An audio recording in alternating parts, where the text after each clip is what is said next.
So we have some news. It's not particularly good news, but it is news. Refusal of MOT test certificate. It has failed. It needs, well, it has two major defects. One is the suspension arm, pin or bush, excessively worn near side front. And the second one, it seems to have failed on exhaust hydrocarbon content after second fast idle and exhaust carbon monoxide content after second fast idle. It has some kind of emissions problem. I haven't really looked at the exhaust system, bar the underneath, which I know is a 2.5 inch pipe all the way through, straight pipe. I have got an original Cooper S exhaust to go on. But I'm not sure if there's a downpipe on this. The guy at the MOT station thinks that it may have been mapped and that the cat might have been mapped out of it. He's not 100% sure, but that was a little bit of advice that he threw my way. The suspension arm, pin or bush, that I've been told it's probably easier just to change the lock because it's been on here for such a long time. The car's, what, 16, 17 years old. So I've got that booked in because that's something that I can't do. There's a press involved with the bushes on that. I've already booked it in at the garage to get suspension arms and bushes replaced. I've ordered them. They'll fit them for me. So that's one job out of the way. However, I've also got repair, monitor and repair if necessary. So a couple of advisories, brake binding, offside front and offside rear. That I think is calipers. So the next jobs I obviously need to do to get this ready and back to the MOT station for them to do the suspension arms.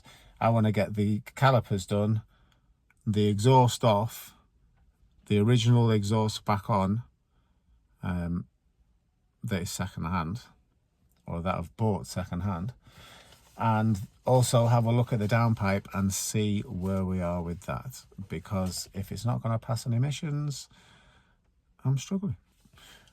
I need to go and get changed in some work clothes, and if it stops raining, crack on with this job. Let's go. So as you can see, it's up on jacks and axle stands, giving us a little bit of room underneath because it is very low at the moment. This is a OEM exhaust that I bought for a Cooper S that I got for £80 off Facebook Marketplace. We start by undoing the front clamp. I'll release the exhaust system there, taking off the hangers at the rear, dropping the exhaust down, sliding under the middle of the car to release the middle hangers, and then the exhaust should just drop free. There's the last one, and we're free. Back round to the rear of the vehicle. Let's get that. Wow, that's 2.5 inch all the way straight through. Yeah, that was a noisy thing.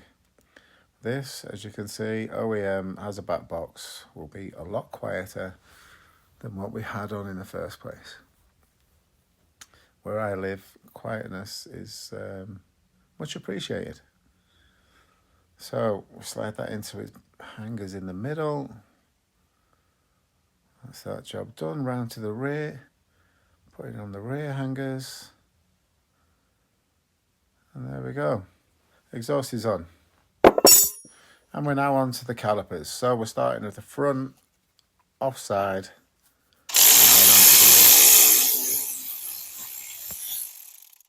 there we go. Very cool. So 17 just on the inside to hold that nut. and then unbolt the two 13mm bolts that are holding the caliper in. So as you can see now, I've got a pipe clamp in there clamping up the brake hose. Make sure that we don't lose any liquid or get any air in the pipes. There we go. Alright, we'll get this off first.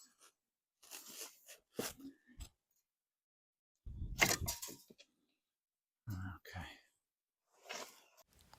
So with the caliper off, it's now time to release that brake hose. That's the one that holds all the fluid in it. That's released. Spin the caliper around and hopefully not drop the fluid all over the floor. Although it didn't look like there was particularly much in that in the first place. So pull the brake caliper out. Get rid of the old one. And putting the new one on is the reverse of taking it off. Just spinning it back on again, nipping up that nut. And there we go. Brake caliper changed. Fairly quick process. Now to reattach the caliper to its caliper holder. And you slide, bolt top and bottom. Do them up nice and tight, and then remove the brake hose clamp. Once that's done, we're onto the rear.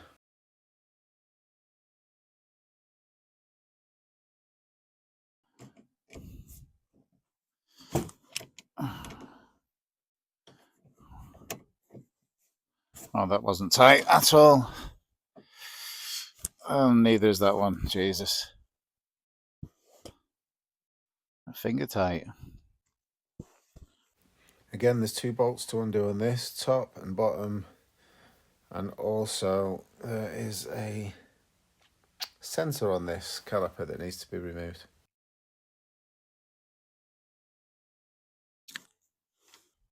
So there is handbrake cable there. I'll take this out. And that should relieve that to be able to slip through and put in the new one. Easy peasy. Oh, there we go. Unclip.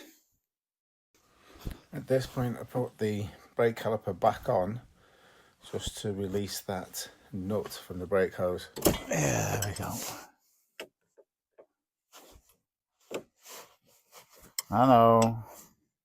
You're all telling me I'm an idiot. Why didn't you do that in the first place? Well, it's done now. Okay, so now that the brake line is dismantled and the handbrake cable has been taken off, time to take that caliper off, and the new one needs to go back on again. It's a reverse procedure. Just spin it back on, do that bolt up nice and tight, chuck it in the caliper, and a couple of bolts, top and bottom, job done. So it's now time to bleed the brakes because we've had the calipers off and changed them all. So quite a simple process. This little gizmo helps. Pump it up to 20 psi. Make sure it's not losing any pressure. Round to the back of the car, and we start with the near side rear. Onto the offside rear. This is a process, by the way. If you don't follow it this way, apparently it doesn't quite get done right. Near side front, finishing with offside front, and that is the brakes bled. Bonnet down, wheels on, and that is as much as I can do for today. So today we've managed to change the calipers, front and rear, get the aftermarket exhaust off, the original second-hand exhaust on. I didn't hook it up because when I was under there I did notice that there is a downpipe on it. There's no catalytic converter. So I've ordered one of them. That's not going to arrive till tomorrow. The Mini is booked back in the garage in 2 days' time, so I need to get the Cat on tomorrow. I also ordered a couple of lambda sensors. They will arrive as well tomorrow. So that is the next job, to get it ready so that when it goes back to the garage for its lower arms and bushes, that it's ready for them to test again. So hopefully, fingers crossed, it will then pass. So that's the end of this video. If you've liked any of it, please hit the thumbs up button, hit the subscribe button, and I'll see you in the next video.